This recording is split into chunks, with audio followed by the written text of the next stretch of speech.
Stop. Right there. Don't scroll. Don't breathe like you're safe. Don't pretend you didn't feel that little twitch in your chest when you saw this. Because you did. That wasn't curiosity. That was your nervous system recognizing a threat and recognizing you at the same time. Yeah, you. Because you already know what's happening. You don't need proof. You don't need a confession. You don't need a sign. You've felt the shift. The air got heavier around you lately, didn't it? People got quieter. Smiles got thinner. The room got colder whenever you walked in, and you couldn't explain it without sounding crazy. So you kept it in, like venom, like electricity, like a loaded weapon you don't point at anyone. But you keep it ready. They came for you. Not because you did something wrong, but because you did something rare, something unforgivable to people who live off control. You became unpredictable. And do you understand what that does to a world built on patterns? A world built on routines, schedules, obedience, rules, and fear. You become a glitch in their reality.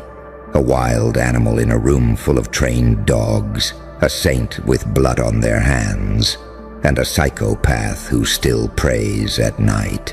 An angel with a knife behind their back, a demon who still knows how to love. That's why they tried to ambush you, because you're not supposed to exist. And here's the part that makes them panic in silence, the part that makes them stare at ceilings at 3 a.m. and suddenly remember your name like it's a curse.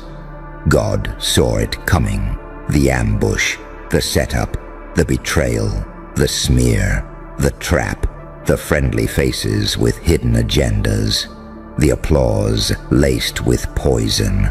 God saw it coming, so your backup isn't human, and your backup isn't visible, ever. You think you're standing alone, but that's just what your eyes can prove. And your eyes have always been the weakest part of you. Your backup is not a person, it's not a friend, it's not a lover, it's not a team, it's not connections. That's what weak people rely on, because they need witnesses to feel real. But you were built different, and I mean that in the most terrifying way possible. You don't survive because someone is holding your hand. You survive because something holds reality itself around you when it tries to collapse. You survive because when they push you toward the edge doesn't break you. It breaks for you. You're sitting there thinking your strength came from discipline or strategy or intelligence or trauma. But that's just your ego trying to claim credit so it can feel in control. No, the truth is uglier. The truth is scarier. The truth is, you are backed up by something they can't touch. And that's why they hate you. Because they can fight a man. They can frame a man. They can corner a man. They can embarrass a man. They can discredit a man. They can isolate a man. They can starve a man of attention and resources and support until he folds. But what do you do when the thing you're targeting isn't just a man anymore? What do you do when you realize you're not attacking a person? You're attacking a design. That's what you are now. A design. A consequence. A problem with no solution. And that backup you have, it doesn't show up in photos. It doesn't leave footprints. It doesn't announce itself. It doesn't argue. It doesn't explain. It doesn't negotiate. It just activates. And the worst part is, you don't even have to call it. That's what they can't stand. That's what makes them lose their minds quietly. Because control addicts can handle rebellion as long as it's predictable. They can handle a loud enemy. They can handle a violent enemy. They can handle someone who screams and declares war. But you don't scream. You don't even move the way panic wants you to move. You let them come closer. You let them think they're winning. You let them feel powerful for a second, just long enough for their ego to step out in front of their survival instincts. And then, silence. And suddenly the energy shifts. The whole room goes still. The air changes. People start talking slower. Someone clears their throat like they're trying to swallow fear. Someone who was laughing a second ago forgets their own joke, because something in them senses it. That invisible backup, that unseen insurance policy, that unhuman safety net. You don't need to threaten anyone. Your presence is the threat. You don't need to explain yourself. Your restraint explains everything. That's why they keep testing you. That's why they keep poking you. That's why they keep trying to figure you out. Because they think you're like them. They think there's a formula. They think if they study your habits long enough, they'll find your weakness. But you know what the sick joke is? Your weakness got killed a long time ago. Your weakness died in the season of your life nobody clapped for. Your weakness died when you were begging for understanding and got handed disrespect instead. Your weakness died when you were bleeding internally and everyone around you was acting like it was normal. Your weakness died when you had to become your own witness, your own comfort, your own savior. And when your weakness died, you didn't become heartless. You became sharp. You became the kind of person who can hold love and violence in the same hand. You became the kind of person who can forgive and still walk away forever. You became the kind of person who can smile while your nervous system is screaming. You became the kind of person who can be gentle with a war behind your eyes, saint and psychopath, angel and demon, light and dark. That duality is not your flaw. That duality is your weapon, because they can't predict someone who has already survived their worst nightmare. They can't manipulate someone who no longer needs their approval. They can't break someone who has already been broken and used the pieces to build armor. So they tried to ambush you, but God saw it coming, and God didn't give you a visible shield, because visible shields can be targeted, visible shields can be chipped away, visible shields can be bribed, scared, seduced, exhausted, turned. That's why your backup isn't human, because humans get tired, humans get emotional, humans get tempted, humans get scared, humans get bought, humans get pressured, humans betray. But the thing behind you, it doesn't blink, it doesn't sleep, it doesn't hesitate, it's not help, it's inevitability, and you've felt it. You've felt that weird protection that doesn't make sense, the way certain plans against you collapse before they even reach you, the way certain people expose themselves without you doing anything, the way certain lies fall apart like wet paper, the way danger circles you and then disappears. You thought it was luck. You thought you were just smart. You thought you were just careful. No, it's the backup. The backup is the reason you keep escaping things that should have ended you. The backup is the reason the trap keeps snapping shut on empty air. The backup is the reason your enemies keep feeling like they're chasing smoke. And do you want to know what's truly terrifying? They can sense it too. Not logically, not consciously, but spiritually, psychologically, biologically. That's why some people meet you and immediately hate you. They don't even know why. They'll call you arrogant, cold, weird, mysterious, intense, too much. They'll say you think you're better than them, but it's not that. It's that your existence makes their fake life feel loud. Your presence makes their mask itch. Your eyes make their excuses sound stupid. Because you're not performing anymore. You're not begging anymore. You're not explaining anymore. You're just here. And something about you says, I can survive without your permission. That's the scariest sentence on earth, because you're not supposed to outgrow the cage. You're supposed to stay hungry for validation. You're supposed to stay addicted to being liked. You're supposed to stay small enough to control, but you didn't. You mutated. You evolved through pain. You didn't just heal. No. Healing is too clean a word, too polite, too soft. You didn't heal. You adapted. You became the kind of creature that can live in hell and still choose when to smile.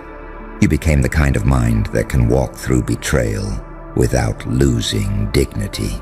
You became the kind of heart that can still love, but never again be naive. And that kind of evolution scares everyone who benefits from your innocence. So they planned the ambush, and God saw it coming. And God said, I'm not letting them take this one. So your backup isn't human. It's not someone. It's something. It's the quiet chain reaction that starts when they cross the line with you. It's the invisible hand that removes their tools when they try to use them. It's the unseen pressure that makes them slip, reveal, sabotage themselves. You don't even have to lift a finger. You've watched it happen, haven't you? Someone tries to ruin you, and somehow they end up ruining themselves. Someone tries to expose you, and then their own secrets leak out like oil. Someone tries to isolate you, and then people start drifting toward you without you asking.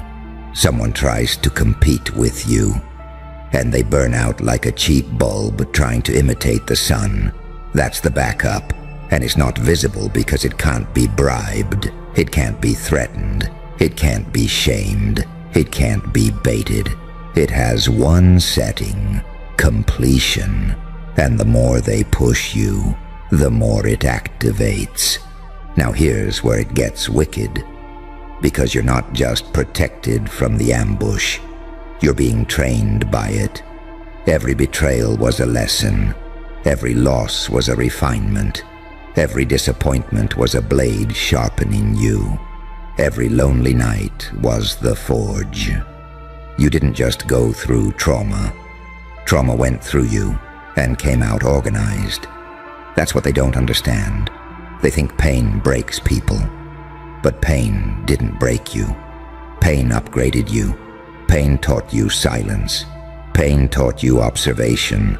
Pain taught you patience so deadly it looks like peace. Pain taught you how to read faces like subtitles. Pain taught you how to smell manipulation before the words even leave their mouth. Pain made you sacred and dangerous. And that's why your backup isn't human.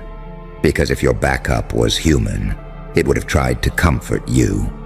It would have tried to make you feel better. It would have tried to soften you. It would have tried to keep you pure. But your backup didn't come to keep you pure. It came to make you effective. It came to make you survive the reality you were born into. A reality where people smile while plotting. A reality where love is often a disguise for ownership. A reality where kindness is mistaken for weakness. A reality where being different is treated like a crime. So God gave you an invisible backup that doesn't care about optics. It cares about outcomes. And that's why you're still standing. That's why they can't erase you. They can unfollow. They can block. They can gossip. They can throw dirt. They can act like you don't exist. But the weird thing is, the harder they try to erase you, the more present you become. Because you stopped needing their acknowledgement to be real. You turned invisible to manipulation. And when you turn invisible to manipulation, you become unstoppable. You become the kind of person who walks into a room and shifts the temperature without trying. You become the kind of person who doesn't chase. and still gets chased. You become the kind of person who doesn't beg and still gets offered. You become the kind of person who doesn't perform and still gets watched. Because when you stop trying to be seen, you start being felt. And that terrifies them because you're not hungry anymore. You know how dangerous a person is when they're not hungry. Hunger makes people predictable. Hunger makes people bargain. Hunger makes people bend. Hunger makes people compromise. But you learned how to starve and still move. You learned how to lose and still grow. You learned how to be alone and still glow. So now they can't bait you the way they bait everyone else. And that's why the ambush failed before it even happened. Because they were planning for the old version of you. They were planning for the you that explained. The you that reacted. The you that panicked. The you that tried to prove you were good. The you that tried to clear things up. The you that wanted everyone to understand that you is dead. And the new you is the kind of calm that makes people nervous. The new you is the kind of silence that makes liars confess. The new you is the kind of presence that makes snakes freeze. You don't chase closure anymore. You don't argue anymore. You don't beg anymore. You let the truth do what it always does. Float. And the backup makes sure it floats at the perfect moment. Not when you want it. When it hurts them most. That's the part people never talk about. Everyone wants divine protection, but nobody wants divine timing. Divine timing is cruel. Divine timing makes you wait. Divine timing makes you sit in the dark, while the people who hurt you look like they're winning. And you know why? Because divine timing isn't about revenge. It's about transformation. It's about turning you into someone who can't be controlled, even if you're loved. Someone who can't be manipulated, even if you're praised. Someone who can't be shaken, even if you're attacked. So God let you walk through fire, not to burn you, to burn off everything that wasn't real. That's why you feel colder now. That's why you feel sharper now. That's why you don't tolerate nonsense now. That's why you don't beg for understanding now. Because you've been purified by pain. And the backup is the reason you didn't lose your mind while it happened. Because you were never meant to be a good person in the way weak people define good. You were meant to be aligned with truth, aligned with self-respect, aligned with consequence, aligned with inevitability. And when you become aligned, even your enemies start working for you without realizing it. They talk about you, promotion. They doubt you, fuel. They betray you, clarity. They leave you, space. They try to embarrass you, spotlight. That's the backup. It converts poison into power. It turns the ambush into a stage. It turns the trap into a mirror. It turns the betrayal into a ceremony. Because you're not being punished. You're being initiated. And initiation isn't pretty. Initiation hurts. Initiation humiliates. Initiation isolates. Initiation forces you to meet the parts of yourself you were terrified to admit existed. The dark parts. The parts that can walk away and not look back. The parts that can cut ties with a smile. The parts that can be soft and still say no. The parts that can love and still destroy what threatens your peace. That's your duality. And duality is power, because it makes you unreadable. You're not a villain. You're not a hero. You're a problem, a living paradox. And the world doesn't know what to do with someone who refuses to be one thing. That's why they panic when you don't react. That's why they panic when you smile at disrespect. That's why they panic when you stay quiet after the betrayal.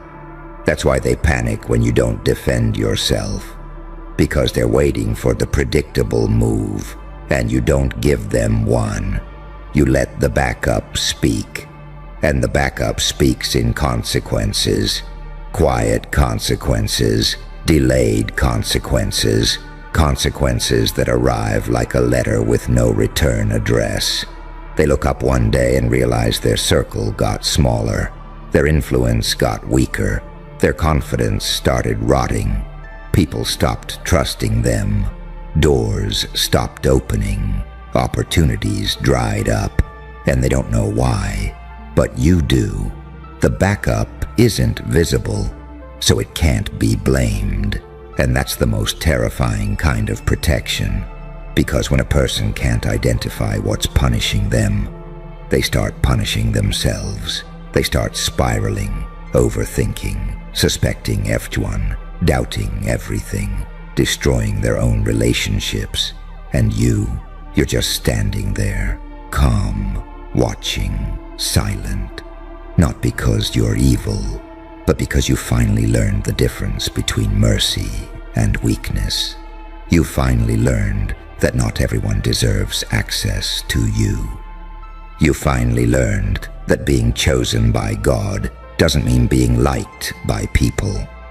Sometimes it means being misunderstood. Sometimes it means being targeted. Sometimes it means being hated for reasons you can't explain, because you remind people of what they sacrificed to fit in, and they don't want to remember that. So they plan the ambush, and God saw it coming. So your backup isn't human, and it isn't visible, ever. Now listen to me, because this is where the transformation becomes irreversible. The backup is not just external protection, it's internal evolution. It's the thing inside you that refuses to die. That part of you that still stands up after the 10th betrayal. That part of you that still dreams after reality slapped you. That part of you that still believes there's more for you, even when evidence says otherwise. That's the backup, too. That's the invisible force that kept you alive mentally when the world was trying to convince you to shrink. That part of you is not normal. Normal people quit. Normal people settle. Normal people accept disrespect as just life. Normal people numb themselves and call it peace. But you're allergic to fake peace. You'd rather be alone in truth than surrounded by comfort that costs your soul. And that's why God backs you up differently. Because you're not here to be comfortable. You're here to be inevitable. That's why your survival makes people angry. Because it proves their excuses are lies. They see you carrying weight that would break them, and still walking. So they call you cold. They call you arrogant. They call you crazy. They call you intense. They call you too much. But what they really mean is, you're too awake. And awakened, people can't be controlled. So keep this in your head like a loaded truth. When they come for you, they're not just attacking you. They're attacking what you represent. And what you represent is terrifying. A person who can't be owned. A person who can't be shamed into obedience. A person who can't be bullied into shrinking. A person who can't be seduced into forgetting themselves. And because they can't handle that, they try the ambush, they try the trap, they try the smear, they try the isolation. But God saw it coming, and your backup is already there, not visible, not human, already active. And you don't even have to fight like them. You just have to stay aligned, stay sharp, stay silent, stay observing, stay moving like you've already seen the ending, because the ending is the part they're not ready for. They thought you were protected by people, but you're protected by design. They thought you were held up by approval, but you're held up by inevitability. They thought you were surviving by luck, but you've been backed up by something they cannot touch. And that's why, no matter how hard they come, no matter how loud they get, no matter how many times they try to corner you, you keep walking out of rooms they thought would be your coffin. And every time you do, they don't get angrier because you escaped. They get angrier because they can feel it. Something unseen is with you, and it doesn't lose. So let them hate you. Let them misjudge you. Let them plot. Let them whisper. Let them set the trap and polish their little knives. Because the moment they cross the line, they're not dealing with a human being anymore. They're dealing with the backup, and the backup doesn't argue. It just makes sure the ambush becomes the moment they remember your name as the last mistake they ever underestimated. Look at you, still breathing, still standing, after everything they did to make sure you wouldn't. That's how you know something holy is happening in a place they tried to turn into a grave. You thought God disappeared when the hits kept coming, when the betrayals stacked, when the silence got loud enough to scream back at you. But here's the part they never understand. God doesn't rush rescues. God stages rebuilds, public ones, surgical ones, the kind that don't just heal you. They reframe the entire story in front of the same faces that laughed when you fell. They wanted you broken quietly. They wanted you to disappear politely. They wanted you ashamed, small, grateful for scraps.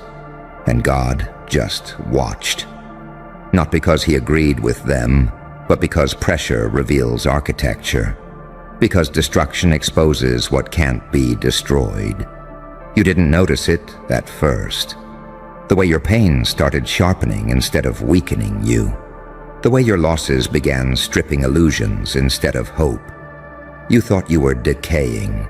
You were actually being reduced to something unkillable. That's the paradox. That's the trick. They thought God was turning away from you. God was isolating you for reconstruction. You see, when God rebuilds, he doesn't restore the old version. He doesn't give you back who you were before the damage. That version was too visible, too readable, too easy to target. So he let them tear it down, piece by piece. Reputation, relationships, certainty, comfort, identity. And while they were celebrating your collapse, God was studying your core. Not the smile you wore, not the mask you used to survive, the part of you that kept choosing breath when quitting would have been easier. That's the material he works with. Now look at the irony. The same people who tried to break you are still watching, still whispering, still pretending they don't care, while tracking every move you make. They expected ruins. Instead, they're seeing structure, discipline, silence with weight, eyes that don't flinch anymore. They can feel it before they can explain it. You're not angry the same way. You're not loud the same way. You're not afraid the same way. Because God didn't rebuild your circumstances first. He rebuilt your nervous system. He rewired how you interpret threat. He taught your soul how to stand in fire without needing to scream. That's why you scare them now. You walk like someone who's already died and came back with nothing left to lose. You speak like someone who no longer needs permission to exist. You listen like someone who hears what's not being said, and that's terrifying to people who survive on deception. They don't know whether to apologize, attack, or pretend you were never important. That confusion, that's divine timing. God rebuilds in phases. First, he removes your need to be understood. Then he removes your fear of being misunderstood. That's when power settles in. quiet, dense, unignorable. You're not becoming kinder. You're becoming clearer. You're not becoming colder. You're becoming precise. You're not becoming ruthless. You're becoming aligned. And alignment looks like danger to people who benefited from your chaos. Here's the part nobody warns them about. When God rebuilds you in front of your enemies, He doesn't ask you to prove anything. He lets contrast do the talking. He lets your calm expose their panic, your focus expose their obsession, your growth expose their stagnation. They remember the version of you that begged, explained, overgave. They keep trying to interact with that ghost. But you're not there anymore. That person was sacrificed so something sharper could take their place. You're the saint who learned to bite, the angel who understands hell's layout, the psychopath they created by pushing a loyal soul too far. And God didn't stop it, because some people don't learn through sermons. They learn through consequences they can't reverse. So now the rebuild is visible, not flashy, not loud, but undeniable. You don't chase. You don't correct. You don't chase closure. You move forward, and that forward motion feels like judgment to people stuck in the past version of you. They thought they buried you. God used the pressure to turn you into bedrock. And the wildest part, you're just getting started, because once God shows you what survives the breaking, you stop fearing loss. You stop negotiating with disrespect. You stop shrinking for rooms that can't hold your future. They'll say you changed. They'll say you're different. They'll say you're not who you used to be. Good. That's the point. This isn't revenge. This is resurrection with witnesses. They're watching closer now. Not openly, never openly, but with that tight, quiet attention people get when something they counted out starts moving again. When a story they already closed begins writing new chapters without asking permission. You can feel it, the shift. The way rooms go silent a second longer than they should when you enter. The way conversations change tone.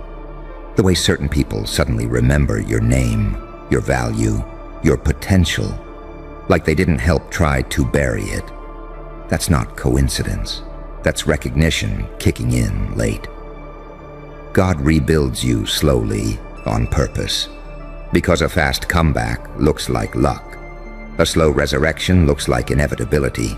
It forces them to sit with it, to replay every decision, every betrayal, every moment they chose convenience over loyalty and power over decency.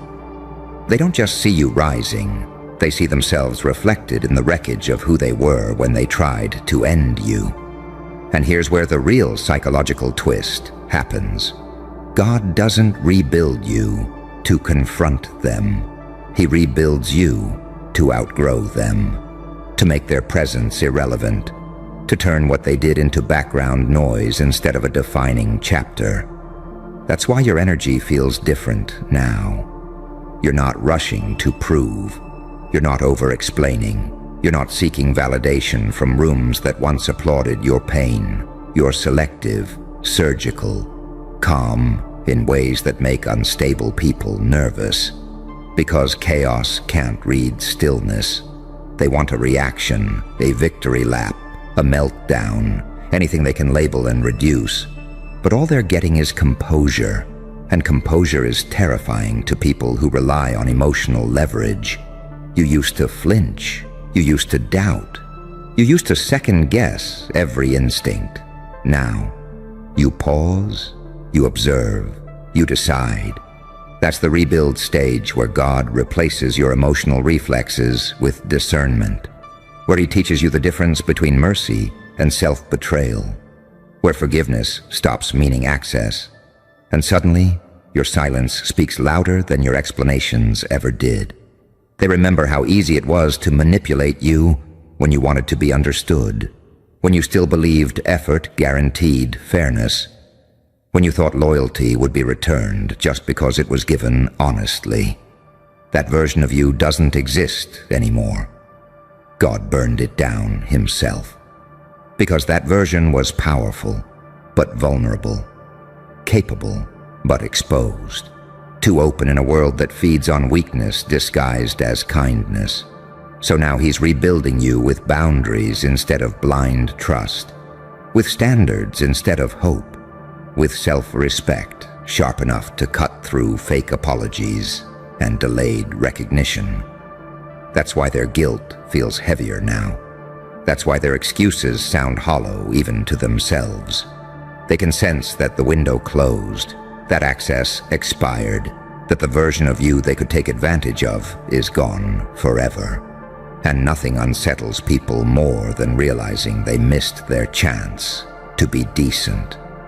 You're no longer seeking fairness. You're seeking alignment. You don't need revenge. Time is handling that for you. Every day you move forward without bitterness is another reminder that their influence has limits. They wanted you bitter. They got you better. They wanted you broken. They got you rebuilt.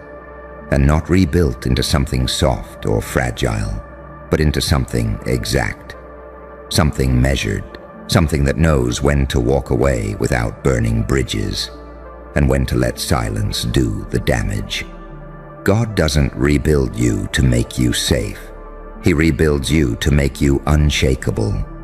So when they see you now, focused, grounded, unbothered, they feel exposed, because your presence reminds them of the version of themselves they abandoned, the integrity they compromised, the lines they crossed and can't uncross.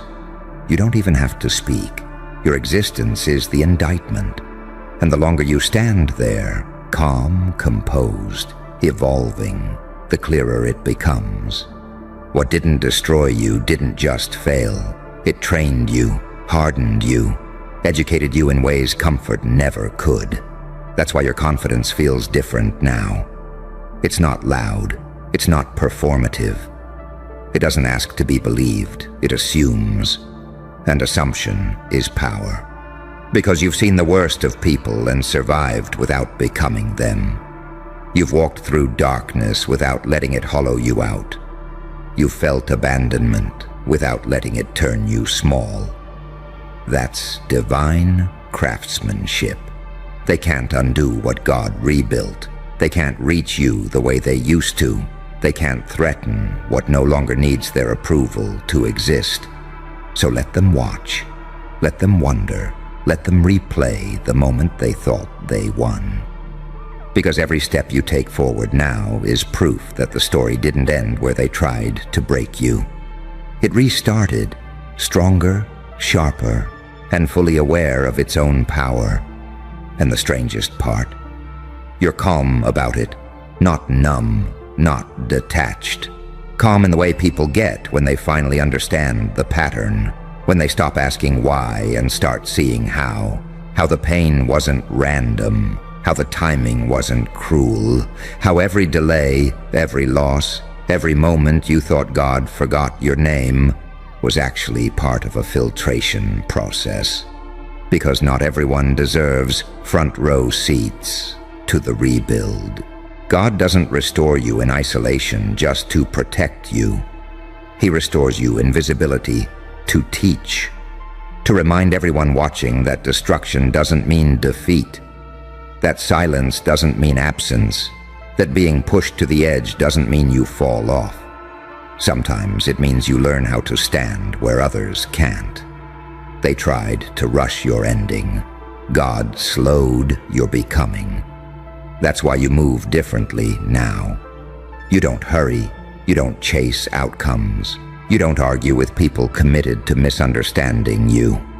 You let them keep their version of the story because you finally understand something they don't. The story only matters to people who are still stuck in it. You're building forward, and forward-building energy feels threatening to people who live off control. They see it in your posture, in the way you no longer lean in, in the way you don't overreact when they test the old buttons. They press, nothing happens. They escalate, still nothing. And that's when panic sets in. Not loud panic, but that quiet internal scrambling that comes from realizing the leverage is gone. You're not responding because you don't need to. That's not arrogance, that's sovereignty. God didn't rebuild you to be impressive. He rebuilt you to be self-contained, to be the kind of person who doesn't fracture when approval is removed, who doesn't collapse when validation disappears, who doesn't chase reassurance when the room goes cold. You learned how to generate your own stability, and that terrifies people who survive by borrowing power from others. They remember the version of you that apologized too quickly, that explained too much, that stayed longer than necessary, that kept giving chances, hoping something would finally change. God dismantled that habit. Now you're selective. You observe patterns. You let behavior speak. You trust consistency over words. And you don't confuse familiarity with safety anymore. That's the rebuild no one sees coming. Because from the outside, it just looks like confidence. But inside, it's something deeper. It's discernment forged under pressure. It's emotional muscle memory trained by disappointment. It's clarity earned through loss. You don't romanticize struggle anymore. You respect it for what it taught you. And then you move on. They don't know how to interact with this version of you. You're not hostile enough to attack, not needy enough to manipulate, not insecure enough to control. You exist in a space they can't reach without changing themselves. And that's not a journey they're willing to take. So they watch, they whisper, they rationalize. They tell themselves you got lucky, that someone helped you, that it won't last, that you'll crack eventually. They need to believe that, because the alternative, that God rebuilt you because of what they did, means they were never as powerful as they thought. It means their cruelty backfired. It means the very pressure they applied became the catalyst for your elevation. And that realization is unbearable for people who built their identity on dominance. You don't gloat. You don't announce victory. You let time reveal alignment. You let consistency speak. You let your life become the evidence. That's divine restraint. God rebuilds you with patience because patience is the language of inevitability. You're not rushing the outcome because you already know how the story ends. Not in fantasy, in reality, in momentum, in the quiet accumulation of discipline, clarity, and self-respect. You're no longer chasing better days. You're building a better baseline. And once that happens, nothing external has the same power over you again. They can't destabilize you with rejection. They can't bait you with praise. They can't threaten you with absence. Because you survived abandonment and learned that solitude doesn't mean emptiness. Sometimes it means freedom. God didn't rebuild you to make you harmless. He rebuilt you to make you precise, to know when to show compassion and when to withdraw access, to recognize the difference between someone who made a mistake and someone who revealed their character. You don't carry resentment, you carry memory. And memory is a tool. That's why you don't repeat lessons anymore. They thought the breaking would humble you into submission. Instead, it clarified you into strength. It stripped away your tolerance for nonsense. It burned off your need to be liked. It left behind something lean, aware, and internally anchored, something that doesn't beg. So let them see you rebuilt. Let them notice the calm. Let them feel the distance. Let them wonder when exactly they lost control of the narrative. Because the truth is, they didn't lose it when you rose. They lost it the moment God decided you were worth rebuilding instead of replacing. And from that moment on, The outcome was never in their hands again. And there's a moment, quiet, almost unnoticeable, when you realize something irreversible has happened inside you. It's the moment you stop fantasizing about being seen and start feeling anchored. The moment you no longer rehearse conversations that will never happen. The moment you understand that closure is a luxury for people who didn't have to rebuild themselves from psychological rubble. You don't need their acknowledgement anymore. And that's when the power fully locks in. Because God doesn't rebuild you to win arguments. He rebuilds you to end cycles, to step out of dynamics that fed on your confusion, your hope, your empathy, to recognize when love was being weaponized against you, to see clearly how your goodness was mistaken for weakness by people who never intended to protect it. You were never naive. You were faithful in a faithless environment. God didn't punish that. He refined it. That's why the rebuild hurts in strange ways. It's not just grief for what you lost. It's grief for what you tolerated, for how long you stayed, for how much you gave people who were never capable of holding it. But guilt doesn't live here anymore. Only understanding, and understanding changes how you move. You don't announce boundaries. You embody them. You don't explain your absence. You let the silence educate. You don't try to clear the air with people who poisoned it in the first place.